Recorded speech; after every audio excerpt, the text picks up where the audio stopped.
Alléluia. La raison pour laquelle nous sommes ce matin dans cette église, dans ces lieux où nous venons rendre culte à notre Dieu, c'est parce qu'il est ce Dieu-là qui nous a aimés les premiers. C'est Dieu-là qui est tout-puissant dans notre vie. C'est Dieu-là qui est fort. C'est Dieu-là qui est présent. C'est Dieu-là qui n'a pas attendu que nous, on puisse nous tous être tournés vers lui. Mais c'est ce Dieu-là qui nous a choisis les premiers. Nous sommes des élus. Nous sommes des choisis. Et c'est la raison pour laquelle nous avons souhaité commencer en proclamant ce matin que nous croyons en Dieu le Père. Pour quelle raison serions-nous ici, sinon pour lui? Je proclame que nous croyons en Dieu le Père. Alléluia. Oh Jésus-Christ, que chacun de nous ouvre sa bouche et proclame: nous croyons en Dieu le Père, créateur du ciel et de la terre. Oh Yahweh, moi je te loue et je te bénis mon Dieu. Moi je te loue et je te bénis mon Dieu. Tu es la raison de vivre. Tu es ma raison de vivre. Tu es la raison de vivre de ma famille. Tu es la raison de vivre de mon église. Tu es la raison de vivre de toute la famille chrétienne, mon Dieu, mon roi. Tu es notre raison de vivre, Seigneur. Nous sommes montés ce matin pour proclamer ta grandeur, ta toute puissance, Seigneur. Nous sommes montés ce matin pour te dire notre reconnaissance, mon Dieu, mon roi. Tu es celui qui a marché avec nous depuis lundi jusqu'à aujourd'hui. Tu es celui qui nous a gardés dans toutes les circonstances. Il y a des dangers qu'on n'a même pas vus, mais toi tu nous as gardés, Seigneur. Tu nous précèdes chaque jour, mon Dieu, mon roi. Alléluia. Oh, comment ne pas te louer, mon Dieu. Comment ne pas t'adorer, Éternel. Comment ne pas élever ton nom, mon Dieu, mon roi. Alléluia.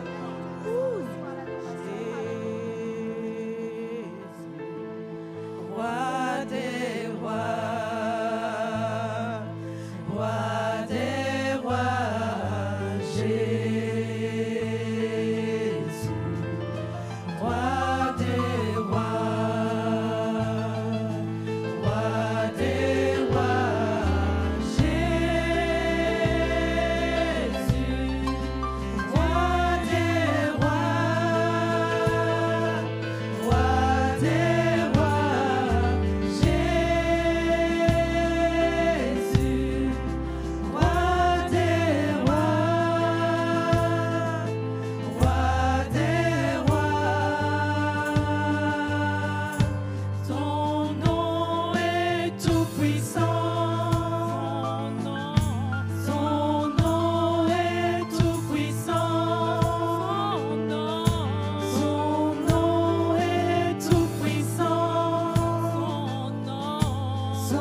Amen. Acclamons le Seigneur.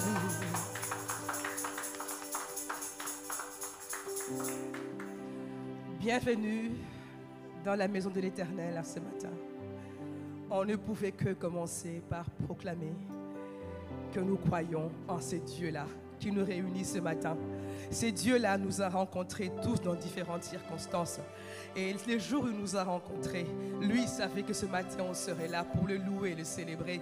Avant de commencer à lui dire toutes choses, il est important de proclamer notre foi en lui.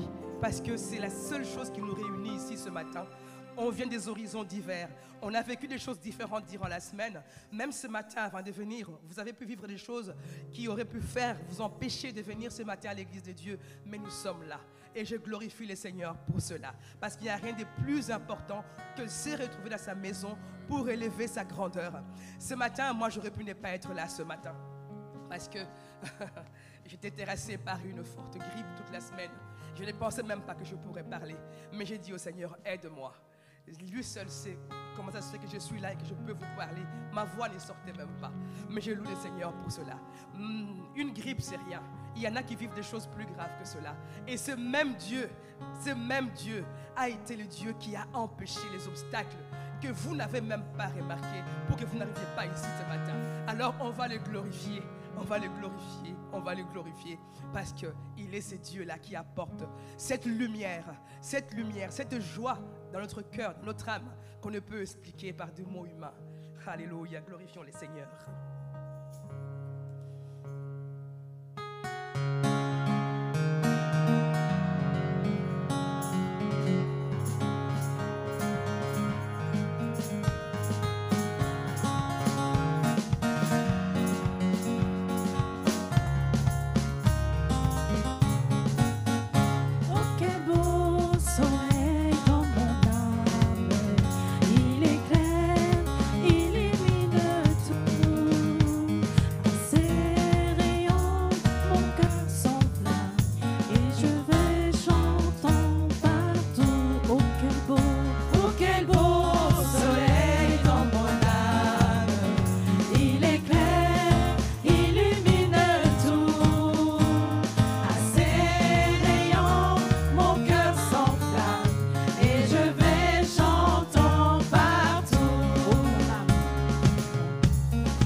ce chant retentisse en tout lieu. Oui, que ce chant retentisse en tout lieu.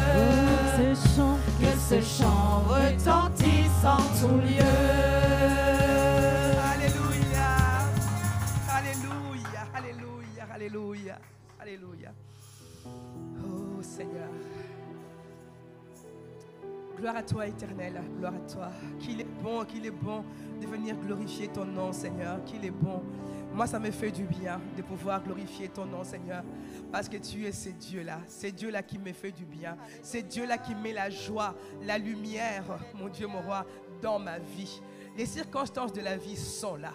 Mais la joie que m'apporte mon Seigneur est au-dessus de tout cela.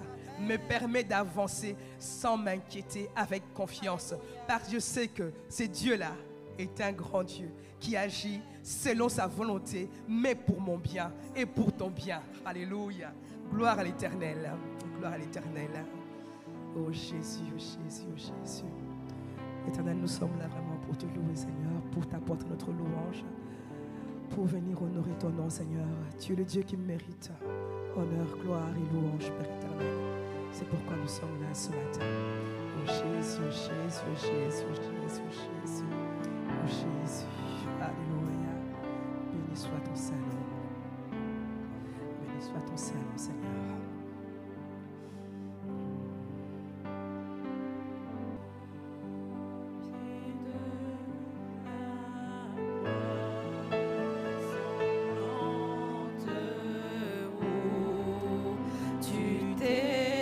Donné pour moi, mon âme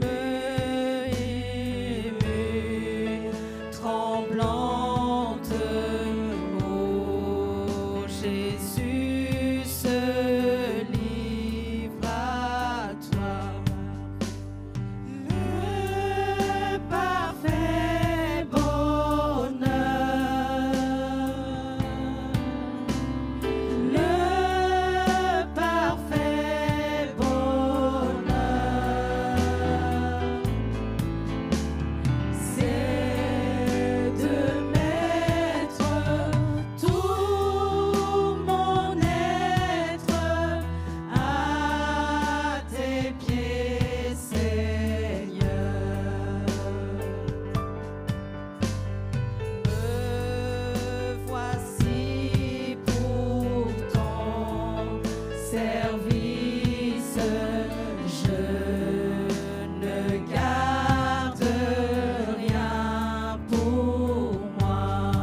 je t'appartiens, je t'aime. Et je t'appartiens, je t'aime. Toi qui m'aimas le premier. Qui m'aimas le premier. Le parfait bonheur. Le parfait bonheur. C'est de mettre tout mon être à tes pieds, Seigneur. Le parfait bonheur, Seigneur. Le parfait bonheur. Le parfait bonheur. C'est de mettre tout mon être à tes pieds, Seigneur.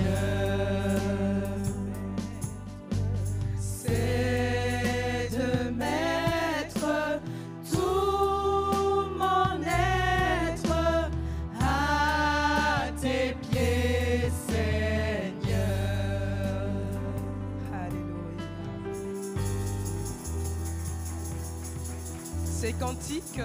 Ces cantiques, il vient de deux ailes de la foi et il fait partie des cantiques de la consécration. En fait, en commençant, on a proclamé que nous croyons en Dieu. C'était notre foi. Et maintenant, nous venons de dire à Dieu que notre bonheur, le plus grand, le plus cher,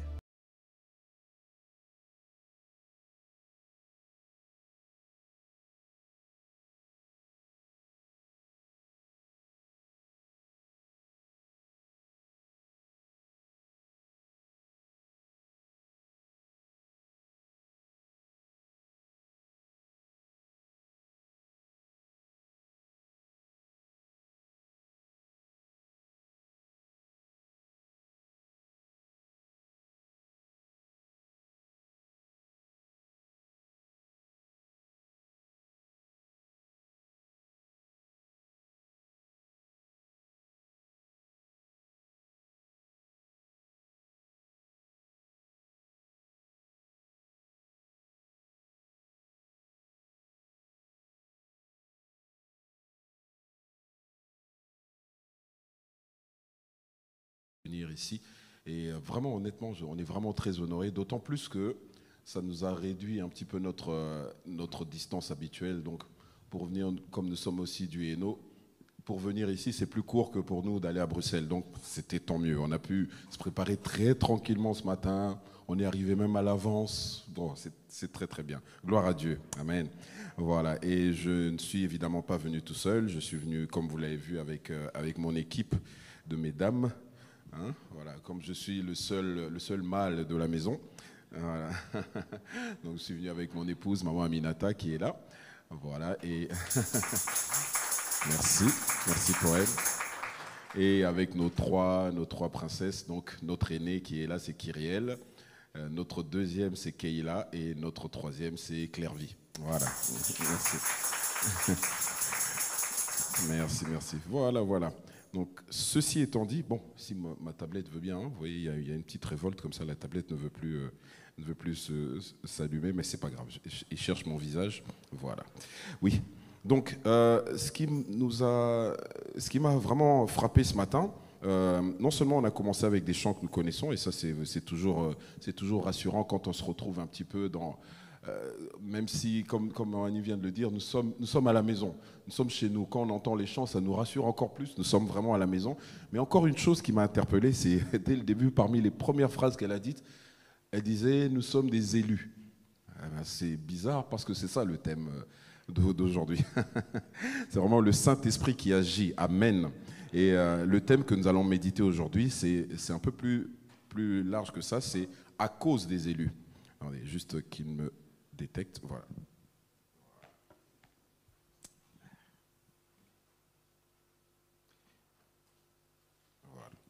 Oui, donc le thème que nous allons méditer aujourd'hui, c'est « À cause des élus ». Vous savez, j'ai parlé un peu avec le pasteur qui me disait que l'année dans laquelle nous sommes ici, le thème de cette année-ci, c'est « Bâtir avec Dieu », c'est ça ?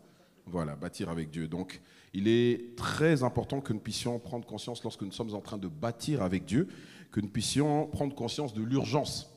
Nous devons prendre conscience de l'urgence, c'est-à-dire que le temps qui nous est imparti n'est pas infini. Nous avons un temps dans lequel nous sommes appelés à travailler, nous avons un temps dans lequel nous sommes appelés à opérer, mais nous avons aussi un espace, un endroit dans lequel nous devons opérer, c'est-à-dire, voilà, ici, que ce soit dans la ville de Mons, Nîmes ici, que ce soit dans la ville de Mons, que ce soit dans le pays, la Belgique, nous avons un espace que Dieu nous a imparti, dans lequel nous sommes appelés à travailler, dans lequel nous sommes appelés à manifester Christ, dans lequel nous sommes appelés à agir. D'accord ? Donc Dieu nous a donné cela à chacun. Voilà, cette fois-ci c'est bon. Dieu nous a donné cela à chacun. Et il y a aussi un temps. Ce temps est très important. Si nous vivons notre vie d'enfants de Dieu sans être conscients que le temps que nous avons est limité, alors nous allons vivoter, nous allons faire tout et n'importe quoi. Nous n'allons pas faire ce que nous sommes appelés à faire. Et j'ai pour habitude de dire ceci, tu ne peux être heureux dans la vie que si tu fais ce pourquoi tu as été créé. Amen. Si tu ne fais pas ce pourquoi tu as été créé, tu vas continuer à courir à gauche et à droite, en train de chercher, en train de tâter, d'hésiter, de toucher ici à gauche et à droite. Mais lorsque tu sais ce pourquoi tu as été créé et que tu le fais, c'est vraiment là qu'on est satisfait. C'est pour ça que les êtres humains, nous faisons tout un tas de choses. En fait, en réalité, nous cherchons notre identité, nous cherchons notre place. Et nous cherchons notre place. Et lorsque nous sommes vraiment à notre place, eh ben, nous sommes heureux. Voilà, nous autres qui avons fait tout un tas de choses, du sport, de la musique, plein de choses, tant que nous n'étions pas en train de proclamer l'évangile, il y avait toujours une insatisfaction. Il y avait toujours quelque chose qui n'était pas complet. Voilà, je ne peux pas me tenir ici sans évidemment vous transmettre les salutations de notre église, l'église protestante baptiste, la Fraternité à Bruxelles. Donc recevez nos salutations et recevez aussi les salutations de notre berger, pasteur Simeon Kouboulana et maman Déborah Koussa et le pasteur Francis qui sont les 3 pasteurs avant moi. D'accord ? Donc voilà, donc je vous transmets les salutations, on peut juste les agréer de cette manière-là. Amen. Alors, nous allons lire 2 textes principalement, et puis il y en a un 3e sur lequel que nous allons citer tout à l'heure. Nous allons lire le texte dans l'Évangile selon Matthieu chapitre 24.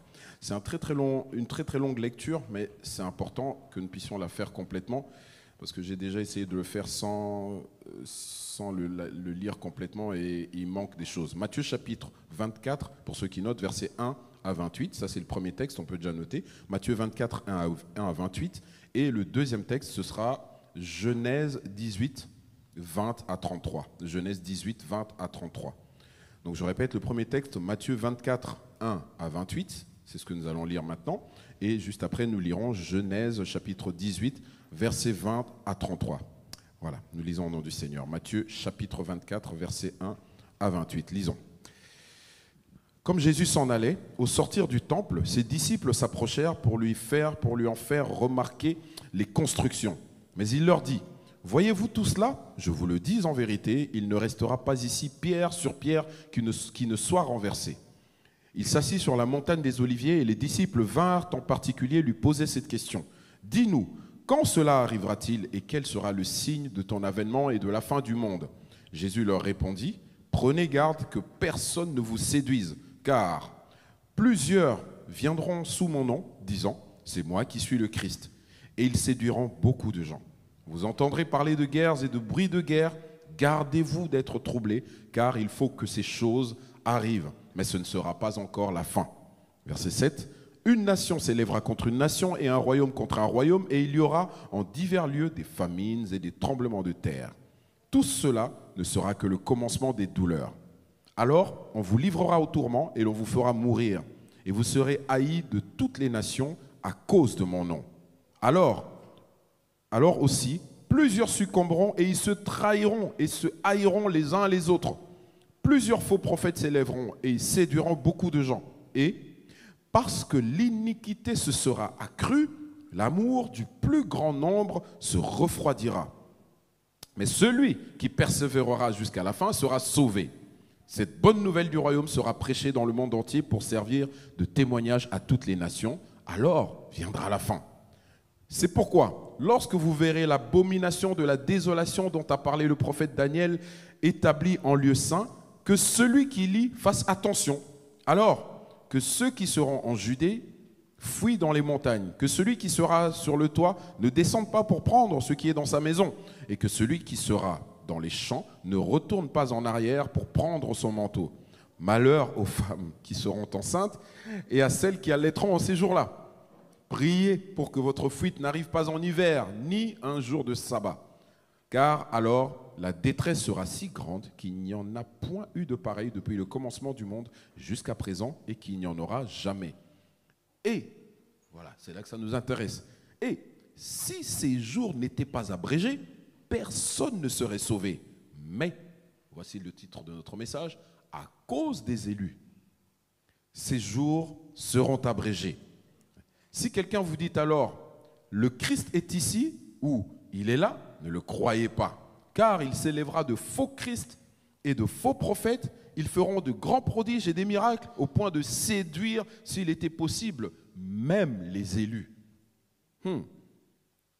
Voici, je vous l'ai annoncé d'avance. Si donc on vous dit, voici, il est dans le désert, n'y allez pas. Voici, il est dans les chambres, ne le croyez pas. Car comme l'éclair part de l'Orient et se montre jusqu'en Occident, ainsi sera l'avènement du Fils de l'homme. En quelque lieu que soit le cadavre, là s'assembleront les vautours. Amen. Amen, amen. Voilà, donc là, nous allons d'abord nous arrêter avec ce premier texte. Nous lirons l'autre tout à l'heure. Voilà. Dans ce texte que nous avons lu, donc, avant ça, nous voyons que Jésus, au fait, est en train de préparer ses disciples à sa mort. Parce que bientôt, il va être crucifié. Et quelques jours plus tôt, il venait de chasser les marchands du temple, les gens qui étaient en train de faire du commerce dans le temple du Seigneur. Voilà, c'est un petit peu, si on peut prendre cette analogie, ça correspond un petit peu à ce qui se passe aujourd'hui. Les temples sont utilisés pour tout et n'importe quoi. C'est devenu des lieux de commerce, même si on ne vend pas des pigeons, des animaux ou quoi que ce soit, mais c'est devenu, on entend beaucoup malheureusement de scandales qui font que même l'image de ceux qui servent véritablement et authentiquement le Seigneur, même leur image est ternie à cause des dérives. D'accord ? Et le Seigneur Jésus-Christ s'était révolté contre ça. Et il a renversé les tables dans le sanctuaire. Alors, parce qu'il appelait ce lieu la maison de mon Père. Mais, comme il se préparait à aller, il annonce, si on regarde, je vais essayer de passer un peu certains détails, mais dans le texte de 1 Samuel chapitre 4, verset 21, on annonce que la gloire de Dieu allait se retirer d'Israël. Maintenant, ce qui nous intéresse, on retrouve Jésus-Christ dans le temple, et il sort du temple, et les disciples, eux, ils sont juste en admiration devant cette bâtisse. Ils regardent le temple, ils se disent « Waouh, magnifique, que c'est beau !» Ils sont là en train de contempler juste le bâtiment qui a été construit de main d'homme. Mais le Seigneur Jésus-Christ leur dit « Il ne subsistera pas pierre sur pierre qui ne soit, il n'y aura plus une seule pierre de ce bâtiment-là. » En fait, le Seigneur Jésus-Christ, en ce temps-là, il était en train d'annoncer que le temple allait être détruit en l'an 70. Là, lorsqu'il est en train de prêcher, c'est estimé entre l'an 30 et l'an 33, plus ou moins, de notre ère. Et il annonce quelque chose qui allait arriver des dizaines d'années plus tard, que le temple allait être détruit. Maintenant, les disciples sont choqués. Ils se disent, mais comment est-ce que quelque chose d'aussi beau peut être détruit ? Et comment est-ce qu'il peut rester comme ça, sans rien faire, alors que c'est la maison de son Père ? Donc eux, ils sont en train d'admirer simplement ça, mais ils ne se rendent pas compte aussi qu'il est aussi en train de parler de son corps qui va aussi être détruit, parce qu'il va être crucifié. Ok ? Alors, c'est juste une petite introduction pour qu'on comprenne. Et maintenant, ils se demandaient comment est-ce qu'un tel édifice pouvait rester vide. Mais quand le Seigneur Jésus-Christ leur annonce ça, ils commencent à se poser des questions. Ils se disent, mais alors, attends, comment est-ce que ces événements qu'ils nous annoncent, comment est-ce qu'ils vont arriver ? Pour eux, les choses ne devaient pas se passer dans cet ordre-là. Ils sont un petit peu perturbés. Parce que le planning qu'ils avaient ne correspond pas à ce que Jésus-Christ est en train de leur annoncer. Eux, ils attendaient, vous savez, les Juifs, peut-être qu'on ne le sait pas, les Juifs attendaient un Messie qui était conquérant. Ils attendaient quelqu'un qui allait venir pour les libérer de l'emprise des Romains. Ils attendaient quelqu'un qui allait les emmener à la guerre quelque part. Mais ils se rendent compte que tout ce que Jésus annonce, déjà la manière dont il est venu, il est né dans une étable, au lieu de naître quand même dans une belle maternité. Et puis il fait son entrée à Jérusalem, mais cette entrée-là, sur un petit anon, vous savez, ce qu'ils attendaient, ce qu'ils imaginaient, quelque chose de glorieux, ça ne se manifeste pas. Et en plus, maintenant, il annonce que le temple va être détruit. En gros, les Romains vont quand même avoir le dessus sur eux. Donc le planning ne correspond pas. Alors, il pose la question à Jésus, mais quand est-ce que ces choses vont arriver? Quand est-ce que l'avènement du Christ, vraiment, quand est-ce que les vraies choses qui nous sont annoncées, quand est-ce qu'elles vont se produire? Mais maintenant, Jésus est très très fort. Au lieu de directement leur dire, ça va arriver à tel moment, il ne fait pas ça. Il commence d'abord à décrire les événements qui vont précéder le retour du Messie, le retour du Seigneur. Et c'est ça qui nous intéresse aujourd'hui. Nous savons que Jésus-Christ est déjà venu et nous attendons qu'il revienne. Vous savez que même les musulmans savent que Jésus va revenir pour juger. Donc, à combien plus forte raison, nous qui sommes chrétiens, nous devons nous attendre à ce retour du Seigneur et nous devons être préparés. Amen. Nous devons être préparés. Le Seigneur doit nous trouver en train de travailler. C'est pour ça que bâtir avec Dieu est un très très beau thème. Le Seigneur doit te trouver travaillant dans son œuvre. Il ne faut pas qu'il te trouve en train d'errer à gauche et à droite sans savoir ce que tu es appelé à faire. Le Seigneur doit nous trouver en train de travailler pour lui. Alors il commence à décrire les signes et c'est là où on va aller maintenant petit à petit. Alors, verset 6. Donc d'abord il a annoncé toutes les choses qui allaient arriver. On va aller étape par étape. Et là il commence à annoncer les signes. Prenez garde, il dit que personne ne vous séduise. Il y aura beaucoup de gens qui vont dire c'est moi Jésus-Christ. Je ne sais pas si vous avez déjà entendu ça, mais moi j'ai déjà vu ça. Des gens qui disent voilà, le Christ s'est manifesté à tel endroit. Le jour où j'ai entendu ça la première fois, je me suis dit waouh, parce que j'étais très jeune la première fois que j'ai lu ce texte ou que j'ai entendu parler de ce texte. On me disait qu'il y a des personnes qui viendront, qui diront je suis Jésus, je suis Christ. Mais je n'aurais jamais imaginé que vraiment ça allait arriver. Et pourtant, les gens suivent. C'est pas de la blague. Et les gens suivent. Il y a des sectes où il y a eu des gens qui sont suicidés parce qu'ils étaient convaincus de suivre vraiment le Messie. Ils étaient très sincères dans leur... Mais le problème, c'est que nous ne pouvons pas avoir de prétexte devant Dieu si nous n'étudions pas sa parole. Chaque fois que la parole est enseignée ici, peuple de Dieu, accrochons-nous, retenons-la. Parce que nous ne pourrons pas dire « Ah, mais je ne savais pas ». Le Seigneur nous a donné sa parole et il a même fait plus que donner sa parole, il a fait des dons à l'Église, des prédicateurs pour qu'ils puissent vous annoncer les choses à venir. Donc lorsque nous ne savons pas, ce n'est pas la faute de Dieu. Amen. Ce n'est pas la faute de Dieu. Dieu a tout prévu, a tout mis à notre disposition pour que nous soyons équipés. Le jour où nous viendrons, on ne pourra pas dire, même lorsque le petit Jérémie, le prophète Jérémie était un enfant, lorsqu'il a parlé, il a dit « Je suis un enfant ». Et qu'est-ce que Dieu lui a dit? Ne dis pas « Je suis un enfant ». Ne dis pas « Je suis un enfant ». Donc il n'y a pas d'excuse, il n'y a pas de prétexte, hein, les jeunes gens. On ne pourra pas dire « J'étais jeune, je ne savais pas ». Vous avez l'occasion, vous entendez la parole de Dieu. Amen. Voilà. Donc prenez votre décision. Maintenant, on va aller étape par étape. Verset 6, on nous dit « Vous entendrez parler de guerre et de bruit de guerre. Gardez-vous d'être troublés car il faut que ces choses arrivent, mais ce ne sera pas encore la fin. » Donc, on nous parle d'abord des prophètes, des guerres, de bruits de guerre. Ces choses-là sont déjà présentes, n'est-ce pas? Voilà, il y a des guerres partout, des bruits de guerre même partout. Hein, quand M. Donald là-bas fait des bruits de guerre, on en a parlé, n'est-ce pas? Alors, mais ils deviendront. La différence, c'est que on a dit que ce ne sera pas encore la fin, parce qu'au fait, ces guerres et ces bruits de guerre vont devenir de plus en plus nombreux à mesure qu'on va s'approcher de la date. Donc ça va encore se multiplier. Il y aura des conflits partout, partout, il y en aura. Mais ça ne signifie pas encore la fin. Verset 10 au verset 12. Verset 10 à 12. Je passe certaines étapes juste pour que nous arrivions là où nous voulons aller. Alors aussi plusieurs succomberont et ils se trahiront les uns les autres. On dit qu'il y a des personnes qui vont céder, qui vont succomber, qui vont se trahir les uns les autres, même parmi les enfants de Dieu. On va commencer à se trahir parce qu'au fait, là, on va voir plus loin, on dit que l'iniquité, l'injustice va tellement grandir que l'amour va mourir de beaucoup de personnes. Hein? Plusieurs succomberont et se trahiront les uns les autres, même dans la maison de Dieu, même parmi le peuple de Dieu. Ce sont des choses choquantes. On dit, ok, que les païens nous trahissent, ok, que les autres nous trahissent, mais entre nous,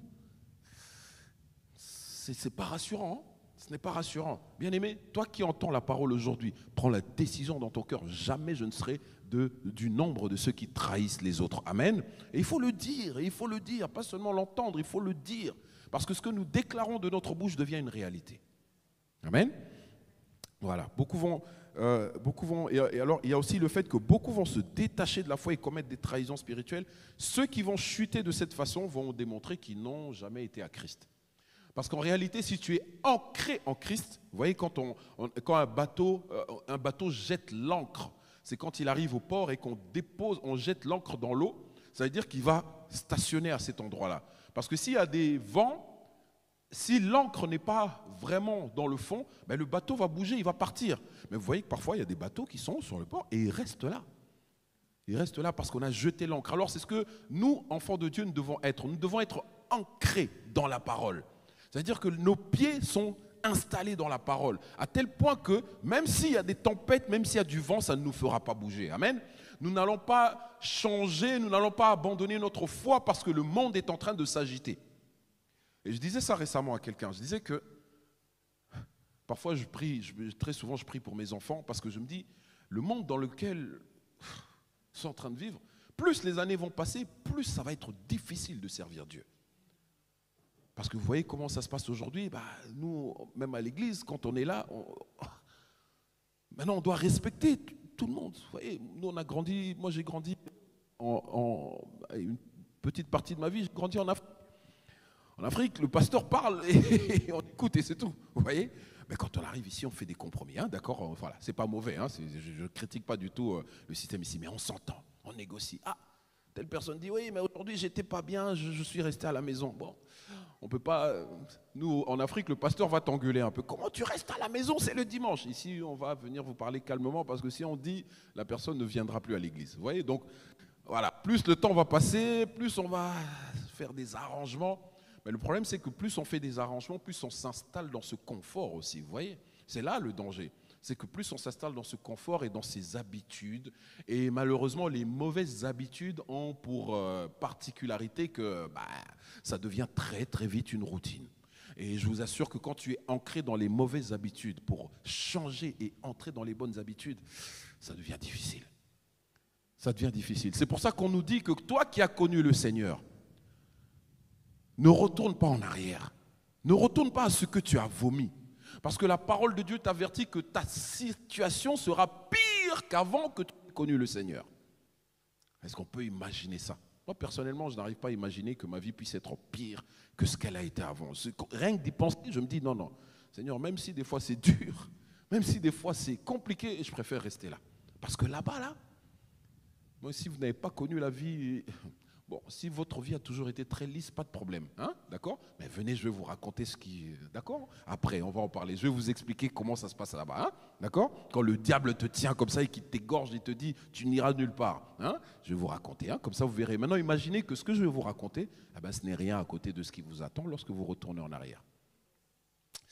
On dit que l'état de cette personne-là sera encore pire. Donc, vraiment, même si c'est dur, on le sait, il faut s'accrocher. Amen, il faut s'accrocher, il faut persévérer. Et d'ailleurs, c'est ce que nous dit le verset 13, si on peut le mettre. Le verset 13 nous dit quoi? Là, le secret est là. Mais celui qui persévérera jusqu'à la fin, n'est-ce pas? Sera sauvé, n'est-ce pas? Il s'en sortira. Voilà la clé qu'on nous donne. Le Seigneur n'aime pas les lâches.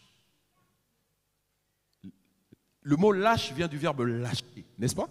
Quand tu lâches, tu es un lâche. Il ne faut pas lâcher. C'est dur, mais on persévère. Le Seigneur nous encourage à persévérer. Il dit celui qui va persévérer. Il n'a pas dit celui qui est parfait tout le temps, mais il dit celui qui persévère. Quand c'est difficile, à un moment on trébuche, on tombe, mais on ne reste pas à terre, on se relève et on avance encore. Amen. Le Seigneur n'appelle pas... Oui, on peut acclamer le Seigneur, c'est pour lui, c'est pour lui. Gloire à Dieu. Gloire à Dieu. Le Seigneur ne cherche pas des personnes parfaites pour venir le servir. Au contraire, il prend des personnes imparfaites que lui-même va parfaire pour son service. Parce qu'on nous dit, dans le texte de Romains chapitre 8, on nous dit que car ceux qu'il a connus d'avance, il les a aussi prédestinés à être semblables à l'image de son Fils.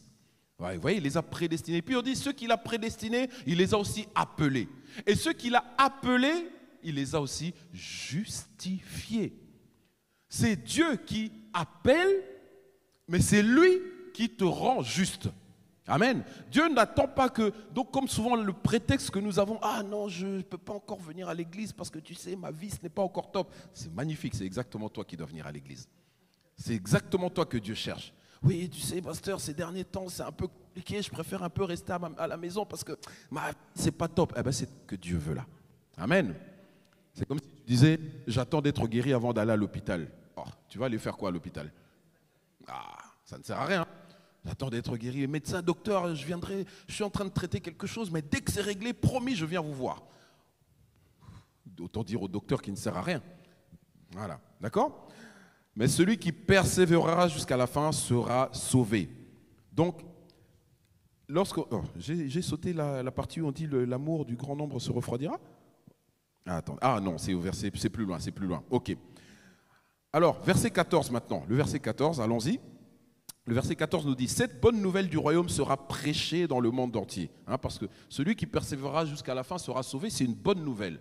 Amen. Au milieu de toutes ces mauvaises nouvelles, de toutes ces choses horribles qui vont arriver, le Seigneur fait une belle promesse, c'est que celui qui va persévérer, il lui garantit le salut. Et puis après, il nous dit, au verset 14, donc c'est ça, cette bonne nouvelle du royaume sera prêchée dans le monde entier pour servir de témoignage à toutes les nations. Alors viendra la fin. Donc, même au milieu de tout ça, le Seigneur s'est gardé un reste. Assurez-vous toujours de faire partie du reste de Dieu. Du reste de Dieu. Autour de vous, les gens vont lâcher la foi. Autour de vous, les gens ne voudront plus prier. Les gens ne voudront plus servir le Seigneur. Mais ne fais pas partie de cette majorité-là parce que malheureusement, on parle d'une majorité qui va lâcher. On parle d'une majorité qui va lâcher. Mais ici, on dit que la bonne nouvelle sera prêchée dans le monde entier pour servir de témoignage à toutes les nations. C'est-à-dire que même au milieu de tout ça, le Seigneur se garde un reste, il n'est pas à court de témoins fiables. Les témoins, vous savez que le mot témoin en grec, c'est exactement le même mot que martyr. Ça a la même racine. Un témoin, c'est un martyr. Un martyr, c'est quelqu'un qui meurt. C'est-à-dire, un témoin, c'est quelqu'un qui est mort à lui-même. Le Seigneur ne te demande pas d'aller te faire exploser. D'accord? C'est pas du tout ça. Qu'on me comprenne pas mal, je corrige ça parce que je sais qu'il y a Internet et Internet aime bien couper les choses des gens. Nous, on n'est pas dans ces choses-là. D'accord? Donc, un martyr, c'est un témoin, c'est quelqu'un qui est mort à lui-même. Il est conscient que moi, ce que je suis, ce n'est pas parfait. J'ai besoin que ce que je suis meure pour que Christ vive en moi. Et c'est pour ça que quelqu'un pourra dire, ce n'est plus moi qui vis, c'est Christ qui vit en moi. Amen. C'est Christ qui vit en moi. Malgré l'accroissement du mal, le message de l'évangile va finir par atteindre toutes les parties de la planète. Toutes les parties de la planète. Je me suis toujours inquiété quand j'étais petit. Je disais, il y a même encore quelques années en arrière, je me disais toujours, Seigneur, mais un jour j'ai vu qu'on a découvert une nation en Amazonie qui est en train de lancer des flèches sur les avions parce qu'ils ne connaissaient pas, ils n'avaient jamais vu d'avion. Ils vivaient pendant des siècles dans un coin où personne ne les avait découverts. Et je me suis dit, mais Seigneur, ceux qui sont morts parmi eux, ils ne t'ont pas connu, ils n'ont pas entendu parler de l'évangile. Comment est-ce que, quid pour eux, ils vont aller en enfer? Et le Seigneur a calmé quand même mon cœur. Il m'a dit, ils seront jugés sur base de leur conscience. Parce que tout être humain, Dieu a déposé en lui la conscience. Et sur base de ce que tu sais être bien et ce que tu sais être mal, ben, tu seras jugé sur ça. Par contre, ceux qui ont entendu parler de Jésus-Christ, c'est-à-dire tous, vous serez jugés sur base de la parole. Voilà. Ok? Donc là, il y a pas. Là, je suis désolé de vous avoir annoncé la parole parce que maintenant c'est trop tard. Vous n'êtes plus parmi ceux-là, c'est fini. C'est vraiment terminé. Donc vous, c'est avec ça. D'accord? Ok, alors on avance. Et au verset 21, c'est là qu'on arrive. Verset 21. Car alors, la détresse sera si grande. La détresse sera si grande qu'il n'y en a jamais eu de pareil depuis le commencement du monde. Imaginez un petit peu avec tout ce par quoi on est passé. On parle d'un moment où la détresse va être tellement grande qu'il n'y en a jamais eu de pareil. Depuis le commencement. Et même après ça, il n'y aura jamais une telle détresse parce qu'après, ce sera fini. Verset 22. Mais alors, la détresse sera si grande. Ok ? Allons-y, verset 22. Et si ces jours... Ah, mais j'ai passé quelque chose, pardon. J'ai vraiment sauté la partie que je cherchais, l'amour du plus grand nombre. Pardonnez-moi. C'est quel verset? Quelqu'un l'a détecté?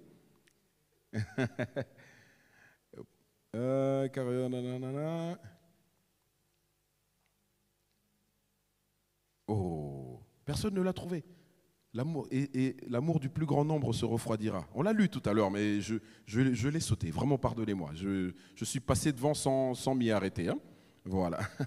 On vous livrera autrement, alors plusieurs succomberont et se trahiront, plusieurs faux prophètes, et parce que... Voilà, c'est le verset 12. Oh là là.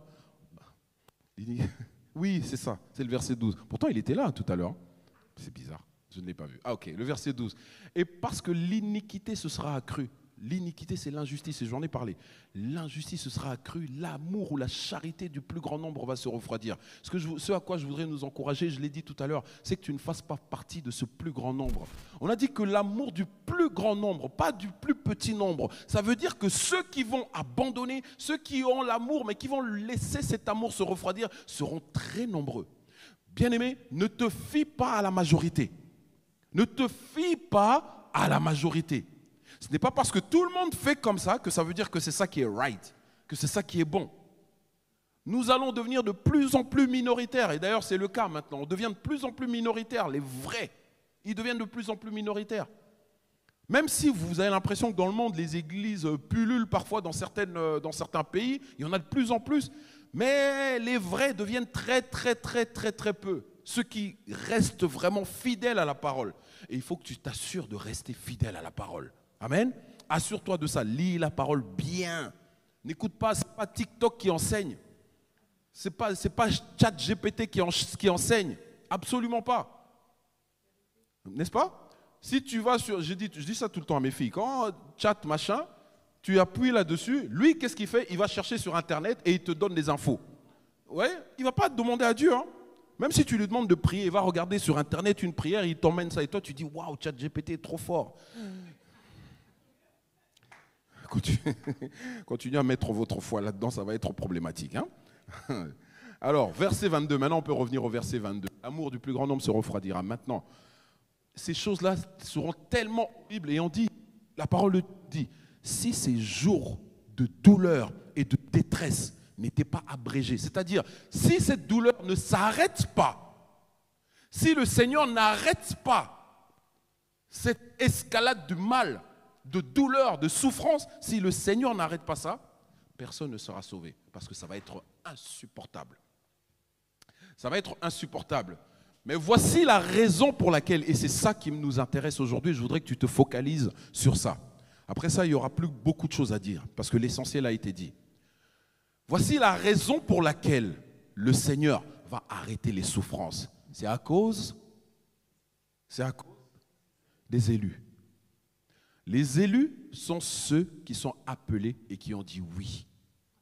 Amen. Le Seigneur, n'est-ce pas que la parole de Dieu nous dit qu'il y a beaucoup d'appelés, mais peu d'élus. Il y a beaucoup de gens que le Seigneur appelle, mais il y en a très peu qui disent oui. Ceux qui disent oui, voilà les élus.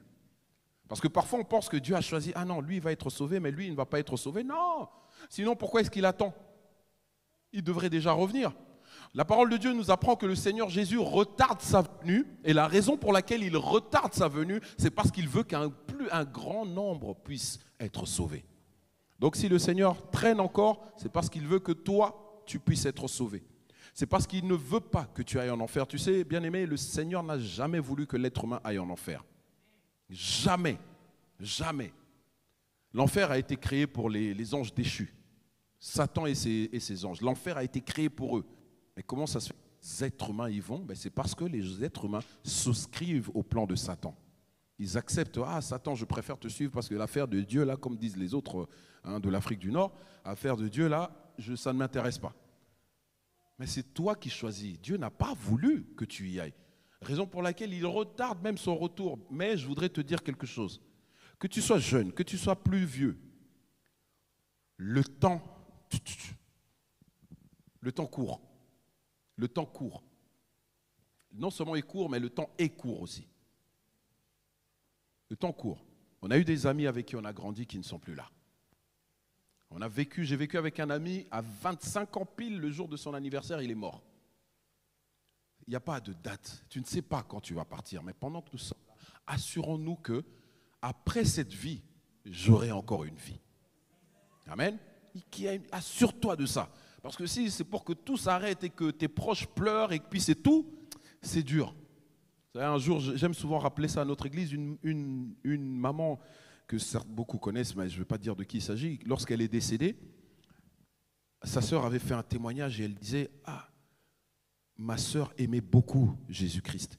Et je sais qu'elle est auprès de Jésus-Christ. Mais moi qui suis vivante, je sais ce que je dois faire pour qu'un jour je puisse la revoir. Il suffit que je fasse comme elle. » C'est magnifique, hein? Amen. Il suffit que je fasse comme elle. Donc, toi aussi, quand tu vas partir, laisse aux autres au moins un moyen de pouvoir te revoir. Mais oui, parce que ça fait mal quand on perd quelqu'un. Mais si on sait que la personne est chez Dieu, alors je sais ce que je dois faire. Mais quand elle est partie dans les tourments, il n'y a plus de famille, il n'y a plus d'amitié, il n'y a plus de revoir mes proches, c'est fini. Dans les tourments, c'est tout le monde pleure dans les tourments. Si vous trouvez que la vie sur terre n'est pas assez dure, vous trouvez qu'il ne fait pas assez chaud, regardez, on est tous comme ça, là-bas, la température est terrible, hein? Ok? Donc, à cause des élus, le Seigneur peut changer de cours de l'histoire. Et je suis venu aussi aujourd'hui à Nimi pour dire à quelqu'un que, à cause de toi, la destinée de ton pays, la destinée de ta famille, la destinée de ta région, la destinée de ton école, la destinée de tes proches peut changer. Amen. Amen. À cause de ta présence au milieu de cette famille où personne ne veut servir Dieu, juste parce que toi tu restes fidèle à Dieu, parce que tu persévères jusqu'à la fin, le Seigneur regarde et il dit, à cause de toi, je vais arrêter les souffrances et je vais faire en sorte que beaucoup puissent être sauvés. Donc, tu n'es pas n'importe qui. Tu n'es pas n'importe qui. Amen. Gloire à Dieu. Gloire à Dieu. Gloire à Dieu. Gloire au Seigneur. Et c'est important que nous soyons conscients de ça. On est conscient maintenant, on a appris tout ce qui va se passer dans les temps de la fin, mais le plus important, c'est que tu sois conscient de ton identité en Christ. Lorsque tu sais qui tu es en Christ, tu es indéboulonnable. D'accord? On ne peut pas te faire bouger. À l'époque, lorsqu'on donnait notre vie au Seigneur, il y a des gens qui se disaient peut-être qu'il a peut-être juste donné, il a fait semblant. Alors il y en a qui venaient encore, tu ne veux pas venir? Et je leur ai dit, vous savez, quand le goût du Seigneur vient, tu as le dégoût du reste. Vraiment le dégoût du reste. Et je regarde et je suis là en train de me regarder. Je dis, mais qu'est-ce qui m'attirait dans ces choses? Qu'est-ce qui me faisait plaisir? Je n'arrive pas à me l'expliquer. L'amour de Dieu, c'est la haine du péché. Oui. C'est la haine du péché. Alors, deuxième, et ici on a déjà dit l'essentiel, mais on va voir que dans le deuxième texte, ce que nous avons dit, ça s'accentue encore, d'accord? Nous allons lire le texte de Genèse. Le texte de Genèse, il s'agit justement de l'intercession d'Abraham pour les villes de Sodome et Gomorrhe. Okay? Genèse chapitre 18, et nous allons lire des versets 20 à verset 33. Genèse 18, 20 à 33. Nous lisons. Et l'Éternel dit, le cri contre Sodome et Gomorrhe s'est accru et leur péché est énorme. Ça vous rappelle quelque chose? On vient d'en parler, d'accord? Vous voyez que déjà, il y avait déjà quelque chose comme ça. C'est pourquoi je vais descendre et je verrai s'ils ont agi entièrement selon le bruit qui est venu jusqu'à moi. Et si cela n'est pas, je le saurai. Les hommes s'éloignèrent et allèrent vers Sodome. Mais Abraham se tint encore en présence de l'Éternel. Abraham s'approcha et dit, feras-tu aussi périr le juste avec le méchant? Peut-être y a-t-il 50 justes au milieu de la ville. Les feras-tu périr aussi et ne pardonneras-tu pas à la ville à cause des 50 justes qui sont au milieu d'elle? Abraham avait la révélation. Hein? Combien de siècles avant le texte que nous venons de lire? Combien de siècles? Plus de 1000 ans avant. Il avait déjà la révélation que s'il y a des justes, normalement Dieu doit changer son programme. Il était déjà révélé, il était déjà éclairé. Et il négocie en disant, mais s'il y a quelques justes, tu pourrais quand même laisser ces villes.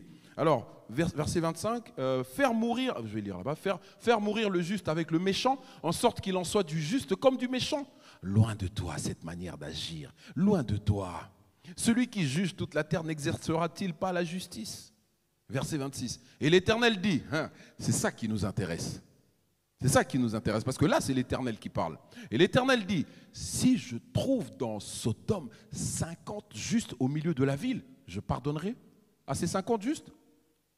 À qui? À toute la ville. À cause de 50 justes, Dieu est prêt à pardonner à toute la ville. Moi qui... pardon. Oh, on peut revenir encore au 26, ce n'était pas fini. Désolé de vous faire des gymnastiques. Moi, je fais la même chose à l'église. Je dérange toujours les gens des médias. Pardon. Voilà. 50 justes au milieu de la ville. Je pardonnerai à toute la ville à cause d'eux. Merci. Maintenant, on peut y aller. Merci, merci. Abraham reprit. Parce que là, il se rend compte que, bon, j'ai peut-être visé un peu trop. Hein, et il se dit, si Dieu dit ça, c'est qu'il sait qu'il n'y a pas 50 justes. Parce que sinon, voilà. Et vous voyez, il a compris. Hein. Alors, et il dit, voici, j'ai osé parler au Seigneur, moi qui suis que poussière et cendre. Là, l'humilité commence à venir. La première fois, il est venu sûr de lui. Maintenant, il devient de plus en plus humble. Peut-être des 50 justes, en manquera-t-il 5 ? Pour 5, détruiras-tu toute la ville ? Et l'Éternel dit, je ne la détruirai point si j'y trouve 45 justes. Ça va, hein ? On continue. Abraham continua de lui parler et dit, là il descend un peu, peut-être s'y trouvera-t-il 40 justes. Et l'Éternel dit, je ne ferai rien à cause de 40. Abraham dit, mais le maître là c'est compliqué. Que le Seigneur ne s'irrite point, parce que là il commence à se rendre compte que comme il négocie, il risque d'énerver Dieu. Et il dit, papa s'il te plaît, ne t'énerve pas, je vais encore essayer quelque chose. Ça c'est la négociation. Que le Seigneur ne s'irrite point, et je parlerai. Peut-être s'y trouvera-t-il, là il ne baisse plus de 5, hein, directement 10. Peut-être y trouvera-t-il 30 justes. Et l'Éternel dit, je ne ferai rien si j'y trouve 30 justes. Ah, quel amour. Abraham dit, bon, il est fort, hein, Abraham. Moi j'aurais arrêté, hein, je vous dis honnêtement, hein, moi je me serais arrêté là, mais... Vous voyez, ça c'est le cœur du berger. Hein? Le cœur du berger, il pleure pour les brebis. C'est comme ça. C'est comme ça. C'est comme ça que les vrais serviteurs de Dieu que nous avons dans notre union des baptistes, c'est comme ça qu'on est. C'est vraiment, on pleure pour les bergers. Seigneur, aie encore compassion, laisse encore. On prie pour vous, vraiment, on prie pour les brebis du Seigneur. Abraham dit, voici, j'ai osé parler au Seigneur. Peut-être, s'y trouvera-t-il 20 justes. Il vient d'où ? De 50. Hein? Il arrive à 20. 20 justes. Et l'Éternel dit, je ne la détruirai point à cause de ces 20. Ah, on y va. Abraham dit que le Seigneur ne s'y point. Cette fois-ci, là, il est vraiment sûr de lui. Il se dit, en tout cas, s'il n'y a pas 10, ça, c'est pas possible. Et je ne parlerai plus. Il a promis qu'il ne parlerait plus que cette fois. Peut-être s'y trouvera-t-il 10 justes. Et l'Éternel dit, je ne la détruirai point à cause de ces 10 justes. L'Éternel s'en alla lorsqu'il eut achevé de parler à Abraham, et Abraham retourna dans sa demeure. Au-delà de la négociation d'Abraham, ce qui nous intéresse ici, c'est ce que le Seigneur dit. Abraham négocie, c'est vrai. Des fois, je me demande toujours pourquoi il n'a pas continué. Il aurait peut-être... Je ne sais pas. Parce qu'il y avait quand même Lot. Bon, je ne sais pas si Lot était juste aussi. Parce que lui aussi... Bon. Hein, mais bref. Parfois, je pense à ça. Mais je me dis, au-delà de cette négociation, ce qui nous intéresse vraiment, c'est ce que le Seigneur dit. Si je trouve dans Sodome des justes, je pardonnerai à toute la ville. À cause de la présence des justes, quelque part, le Seigneur est prêt à pardonner. Le Seigneur est prêt à changer le programme, juste à cause de la présence des justes. Oui, le monde va mal. Oui, le monde court dans la mauvaise direction. Oui, tout autour de nous, c'est la perversion, c'est l'idolâtrie, c'est toutes ces choses qui se finissent par tri. Mais à cause de la présence des justes, à cause de la présence de ceux qui... Les justes, vous savez, c'est qui ? Le juste, ce n'est pas celui qui est parfait, comme je l'ai dit tout à l'heure. Le juste, au contraire, c'est celui qui reconnaît qu'il n'est pas parfait. C'est celui qui se laisse faire par Dieu. Parce que la parole de Dieu nous apprend que c'est Dieu qui nous justifie. Et on nous dit que par Christ, nous devenons enfants de Dieu. Quand nous croyons en Christ, n'est-ce pas ? Là, nous n'étions pas justes, mais nous devenons justes lorsque nous croyons au Seigneur, parce que c'est lui-même qui nous justifie. C'est lui-même qui nous justifie. Si vous lisez dans Jérémie 31, aux alentours du verset 34, là-bas, le Seigneur nous dit qu'il pardonnera le péché et qu'il ne se souviendra plus de nos iniquités. C'est ce que le Seigneur fait et c'est ce qu'il aime à faire. Si aujourd'hui tu te reconnais comme quelqu'un ne méritant pas la grâce de Dieu, alors c'est bon. Alors c'est bon. Tout à l'heure, on l'a dit ici encore, j'entendais, j'étais en train de dire des amen parce que j'entendais dans la prédication, on disait cette histoire de la grâce. Ah, merci pour la croix quand on chante ce genre de chant. Merci. Parce que sans ça, si c'est nous-mêmes, j'étais en train de me dire, bon, ben, elle dit tout, hein, tant mieux. Hein. Si nous-mêmes, nous devions faire ce que Jésus a fait, ah, quel échec. D'ailleurs, c'est même pas si nous devions, on a essayé. Pendant des siècles, nous avons reçu la loi de Moïse. Et la loi que nous avions reçue, c'était simplement pour nous montrer que nous sommes capables de la respecter. Ah oui. Tous les prophètes qui sont passés, il n'y en a aucun qui a été parfait. Le Seigneur a montré que les êtres humains vont venir. Même le peuple d'Israël a demandé, donne-nous un roi comme les autres peuples, nous voulons quelqu'un de visible. On leur a donné Saül, catastrophe.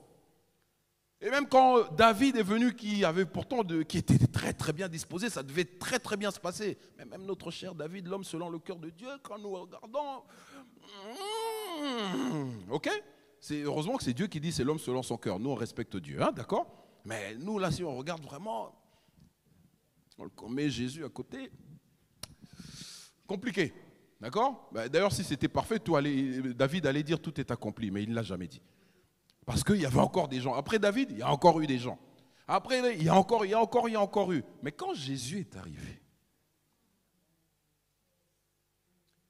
lui, par sa mort, par son sang qui a coulé, normalement, quand on met du sang sur quelque chose, c'est comme si ça allait tacher. Mais vous imaginez que le sang de Jésus nettoie. C'est comme si c'était vraiment le meilleur des détergents, des produits que vous pouvez avoir. Hein, les mamans qui connaissent bien ces choses-là.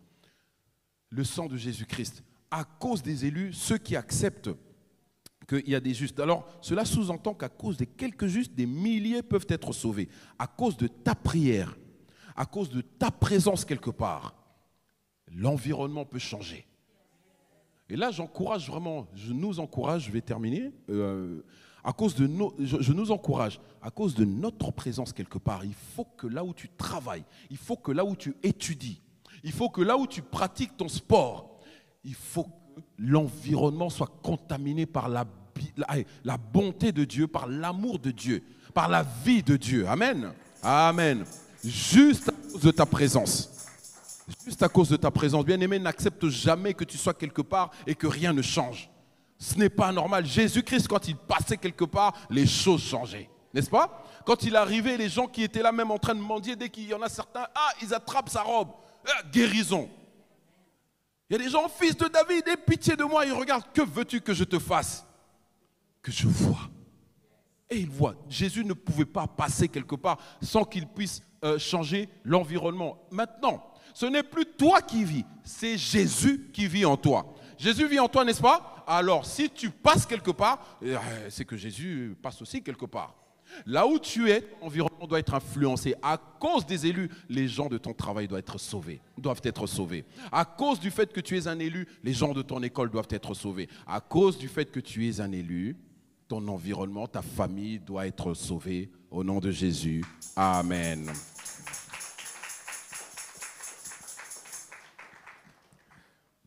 Nous prions. Que chacun se tienne devant le Seigneur. Je vais nous inviter à nous tenir debout, s'il vous plaît. Que chacun se tienne devant le Seigneur. Alléluia. Et je nous invite chacun à réagir simplement en disant, Seigneur, voilà ce dont je veux faire partie. Je ne veux pas faire partie de cette majorité dont l'amour va se refroidir. Je veux être des élus, ceux qui se mettent à part pour chercher ta face. Lorsqu'on convoque une réunion de prière, je veux être présent. Lorsqu'on nous invite à célébrer le Seigneur, je veux répondre présent. Je ne veux pas être dans la majorité qui est froide. Je ne veux pas être dans ceux dont l'amour s'est refroidi. Je veux cette chaleur que toi tu donnes, la chaleur de ton Saint-Esprit. Que quelqu'un prie. Prions ensemble. Seigneur, merci pour ta parole. Merci pour ta parole que tu nous envoies. La Bible dit, il envoya sa parole et sa parole les guérit. Seigneur, merci que ta parole nous guérisse. Nous prenons conscience, Seigneur, de l'urgence. Nous prenons conscience de l'urgence, Seigneur. De l'urgence de travailler pour toi, de bâtir avec toi, Seigneur. Mais là où tu as placé tes enfants, je te prie, Seigneur, qu'à cause de leur présence, que cet environnement soit changé. À cause de leur présence, que les choses soient changées, soient transformées. Que des gens te connaissent, Seigneur. Que des gens soient sauvés, Seigneur. Que ton amour se répande dans nos milieux, dans nos écoles, dans nos lieux de travail, dans nos familles, dans nos clubs de sport, dans nos clubs où nous nous rencontrons les uns avec les autres, Seigneur. Dans les milieux que nous fréquentons, Seigneur. Que nous puissions être des témoins fiables, des témoins fidèles, qui ne se laissent pas influencer, qui ne se laissent pas corrompre, mais qui sont conscients de leur identité. Seigneur, bénis ta parole, Seigneur, qu'elle reste dans nos cœurs, qu'elle pénètre dans nos cœurs et que nous puissions vivre en fonction de ce que tu nous as dit. Seigneur, nous ne voulons pas, en sortant d'ici, oublier que nous sommes des élus. Nous ne voulons pas, en sortant d'ici, oublier, Seigneur, que tu nous as donné une nouvelle identité en Christ. Nous ne voulons pas, en sortant d'ici, être des auditeurs oublieux, mais Seigneur, nous voulons être ceux qui vont encore plonger les regards dans la loi parfaite, Seigneur, afin d'agir conformément, Seigneur, selon cette loi. Nous voulons, Seigneur, que ce livre de la loi ne s'éloigne pas de notre bouche, que nous puissions l'observer nuit et jour. Seigneur, donne à tes enfants d'aller encore méditer ta parole, d'aller encore réécouter, Seigneur, tes enseignements, d'aller encore plonger leur regard dans ta parole afin, ô Dieu, de vivre selon elle. Seigneur, donne-nous le code de la route avec lequel nous allons fonctionner, que ta parole soit véritablement notre GPS qui nous guide, qui nous dise ce que nous devons faire, qui nous dise quand nous devons parler. Seigneur, je prie que quelqu'un ici puisse être un témoin.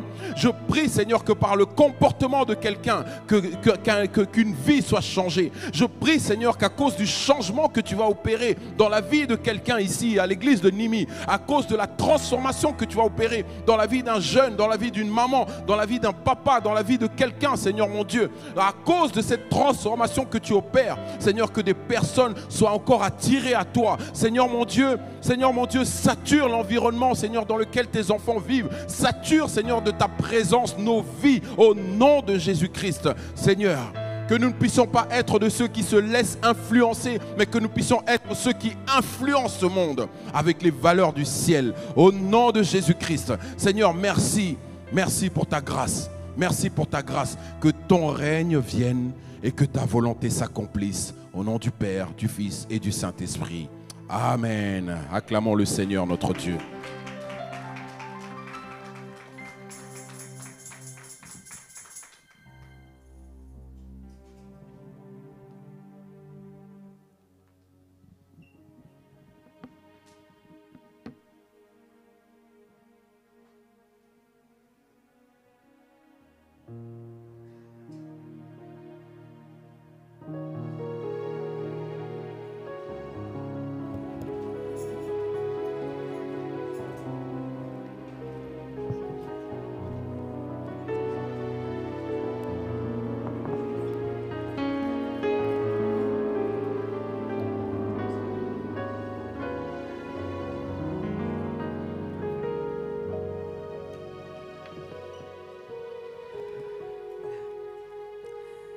Merci, pasteur. Merci pour l'esprit qui t'a guidé. C'est l'esprit qui nous a guidés tous, je pense, parce que autant la louange, l'adoration, vraiment Dieu nous a guidés et il voulait nous parler de ce sens-là. Alors, merci. Merci Seigneur. Merci Seigneur.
Merci Seigneur. On a l'habitude de demander au pasteur de choisir un cantique après la prédication. Le pasteur MJ a dit qu'on était libre de choisir. Mais Dieu avait déjà choisi, je pense. Ça, c'était un cantique de consécration. Après ce qu'on a entendu comme parole, ça ne pouvait tomber mieux. Et que chacun puisse vraiment garder ses paroles, les chérir dans son cœur. Les paroles du texte qu'on a lu de Matthieu, également dans Genèse, et également les paroles de ces cantiques. Qu'on puisse vraiment le chérir, c'est le répéter, y réfléchir, le méditer durant toute cette semaine. Merci Seigneur, tu nous as fait du bien. Amen. Amen. On va passer aux annonces tout de suite et après on passera aux offrandes. Bonjour à tous. Nous voulons vous souhaiter la bienvenue. Vous êtes parmi nous et c'est une grâce de vous retrouver tous en forme. Amen. Est-ce que quelqu'un vient célébrer le culte avec nous pour la première fois? Si c'est la première fois, j'aimerais bien vous demander de vous tenir debout. Ah oui. Oui. Le pasteur s'est déjà présenté, a déjà présenté toute sa famille. Vraiment, même si vous êtes de l'église La Fraternité, vous faites partie de cette église également. Donc vraiment, soyez les bienvenus. Est-ce qu'on peut connaître vos prénoms? Dani. Dani et Victoria. Dani et Victoria. Vous avez été invités? Enchantés, soyez les bienvenus. Et comme je dis tout le temps, vous êtes de cette famille. Donc, quand je dis de cette famille, c'est dans tous les sens du terme. Amen. Donc, sentez-vous libres, vous êtes avec nous et pas seulement en visite, vous faites partie de cette église également. Donc, vraiment, soyez les bienvenus et soyez abondamment bénis. Amen. Vous pouvez vous rasseoir. Est-ce que quelqu'un a célébré son anniversaire au cours de la semaine? Vous pouvez venir, du coup. Viens, Maëlle. Allez. Et voilà. Eh ben... Tournez-vous vers la sortie. Nous avons la joie de célébrer leurs anniversaires. Alléluia. Amen. Et Tej et moi également avons célébré notre 9e anniversaire mercredi dernier. Nous allons chanter. C'est notre manière à nous de vous souhaiter vraiment le meilleur et après nous prierons pour vous.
Seigneur, tu es le Dieu qui donne le souffle de vie. Tout nous vient de toi, Éternel, et nous bénissons ton nom pour ces enfants, pour ces jeunes, Éternel de Tout-Puissant. Nous bénissons ton nom parce que leur vie vient de toi. Ils ne viennent pas du hasard, Éternel. Tu les aimes et tu les aimes d'un amour éternel. Nous prions, Seigneur, pour qu'ils puissent continuer de grandir en stature, en sagesse, Seigneur. Qu'ils puissent vraiment grandir selon ton cœur éternel. Être des exemples, des témoins, Seigneur, là où tu les placeras. Que tu puisses, Seigneur de Tout-Puissant, agir dans leur vie. Agir à travers de leur vie éternelle de Tout-Puissant. Pour qu'ils puissent porter haut, Seigneur, ton nom. Seigneur, nous bénissons ton nom. Nous bénissons ton nom également, Seigneur, pour mon couple éternel. Notre couple vient de toi. C'est toi qui es le ciment, Seigneur de Tout-Puissant, qui fait que notre couple tient, Seigneur, que tu puisses bénir également mon mariage, Seigneur, et que toute la gloire éternelle ne revienne qu'à toi et à toi seul, le Dieu qui tient toutes choses, le Dieu au contrôle de tout, Seigneur. Et nous voulons bénir ton nom, que toute la gloire, Seigneur, ne revienne qu'à toi et à toi tout seul, éternel, pour l'éternité, au nom de Jésus. Au nom de Jésus. Amen. Amen. Amen.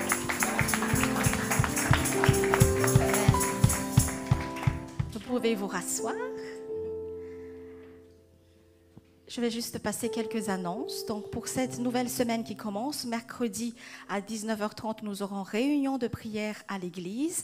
Donc, c'est pour toute l'église. Si le Seigneur vous met à disposition du temps, à partir de 19h30, réunion de prière à l'église. Et comme je le répète à chaque fois, si vous avez des prières, des sujets de prière, nous sommes une famille, nous nous portons à travers la prière. Donc, n'hésitez pas à vous rapprocher de Maman Annie ou même des personnes qui vous en proches pour que eux transmettent vos sujets de prière à Maman Annie, pour que Maman Annie puisse porter tout ça auprès de l'Église, pour qu'on puisse prier pour vous. Nos combats se mènent dans la prière, donc n'hésitez pas à être présent mercredi 19h30.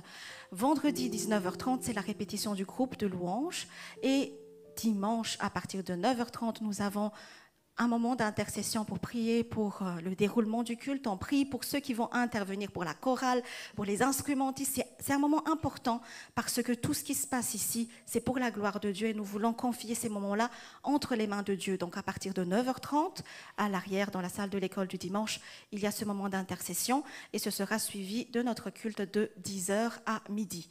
Également un petit rappel, donc le dimanche 21 septembre, on vous avait dit plusieurs fois, vraiment bloquez cette date-là donc dans vos agendas. C'est un dimanche spécial, un dimanche où on va dédicacer ce temple pour le Seigneur, donc également aussi pour installer notre pasteur qui est toujours en déplacement, qui va revenir bientôt. Nous prions pour lui pour qu'il arrive sain et sauf ici, mais n'hésitez pas surtout à bloquer cette date le dimanche 21 septembre à partir de 15h30. Voilà pour les annonces de cette semaine. Et ces jours-là, il n'y aura pas culte le matin. D'accord ? On aura culte uniquement l'après-midi pour qu'on puisse se préparer au culte de l'après-midi. Voilà. Merci. Et maintenant, nous allons passer aux offrandes. Maximilien est occupé. Malik. On va donner au Seigneur librement, dans la joie, et on va se mettre debout pour le célébrer. Ces cantiques, certains les connaissent, certains ne les connaissent pas, mais c'est très simple. Vous allez apprendre très vite. Allez, levons-nous dans la joie pour célébrer le Seigneur et terminer ces cultes.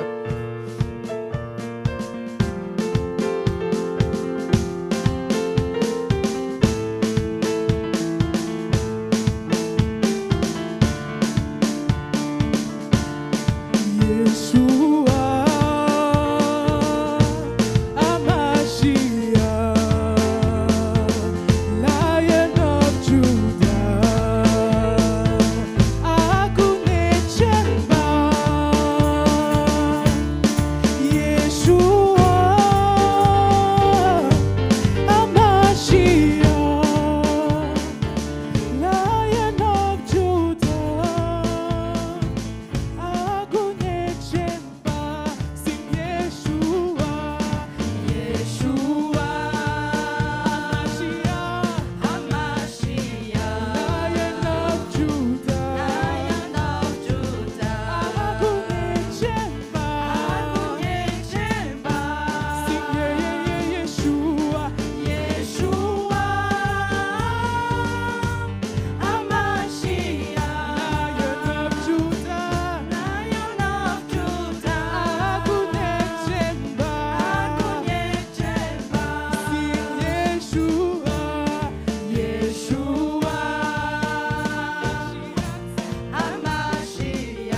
Chantez-le avec nous, Yeshua. Yeshua. Amashia. Amashia. Lion de Juda. Lion de Juda. Fort dans le combat. Fort dans le combat. Chante Yeshua. Yeshua. Amashia. Lion de Juda. Lion de Juda. Fort dans le combat. Fort dans le combat. Encore une fois, Yeshua. Yeshua. Amashia. Amashia qui veut dire le Messie. Lion de Juda. Lion de Juda. Fort dans le combat. Fort dans le combat. Sing Yeshua. Yeshua. Amashia. Amashia. Lion de Juda. Lion de Juda. Fort dans le combat. Fort dans le combat. Oh, we sing, hey, ya, ya. Hey ya ya, hey ya ya, hey ya ya, hey ya ya, hey ya ya, hey ya ya, Sing, hey, ya, ya, ya, ya. hey ya ya, hey ya ya, hey ya ya, hey ya ya, hey ya ya, hey ya ya. Chante le plus fort, chante. Hey, ya, ya, ya, ya. Hey ya ya, hey ya ya, hey ya ya, hey ya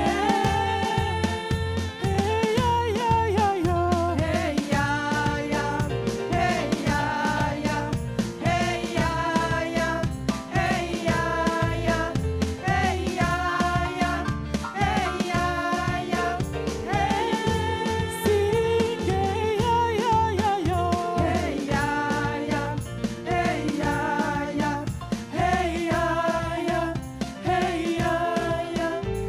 ya ya, hey ya ya, hey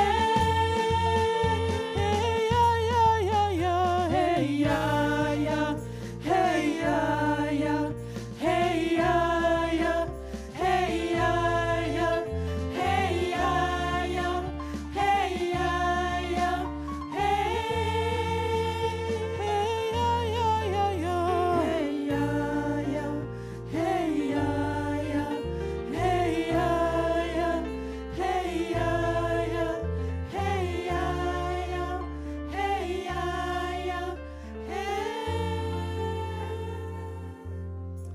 Alléluia. Gloire à Dieu. Gloire à Dieu.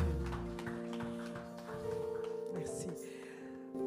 Pasteur MJ, je vais vous rappeler pour que vous puissiez bénir l'assemblée pour la fin du culte.